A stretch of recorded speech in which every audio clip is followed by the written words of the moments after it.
Shakib on 99. To three figures he goes. Cheers from the Bangladeshi supporters. That is a wonderful innings. একটা মানুষ দেশের জন্য কত কিছু করলো, কিন্তু আজ তার সামান্য একটু জুয়া কেলেঙ্কারি, বেটিং প্রমোশন, শেখ হাসিনাকে সাপোর্ট, ফ্যানদের সাথে একটু খারাপ ব্যবহার, উগ্রতা এবং বিপদের সময় দেশের মানুষকে সাপোর্ট না করে বউ বাচ্চা নিয়ে চিড়িয়াখানায় বেড়ানোর জন্য আর সবাই তাকে ভুল বুঝছে, সবাই তার নামে বাজে কথা বলছে।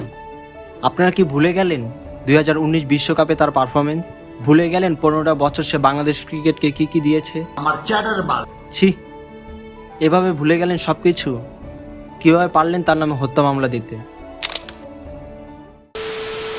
সাকিব আল হাসানের জন্য যে সকল সুশীল দালাল ক্রিকেটাররা এখন মায়া কান্না দেখাচ্ছেন, তাদেরকে বলে রাখি, এই ছেলেটার অপরাধ কি ছিল?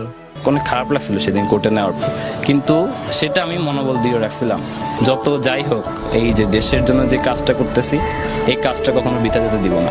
তখন আপনারা কোথায় ছিলেন? তখন কেন পোস্ট করলেন না তার নামে? তখন আপনাদের সাকিব আল হাসান কোথায় ছিল? বউ বাচ্চা নিয়ে চিড়িয়াখানায় ঘুরতেছিল?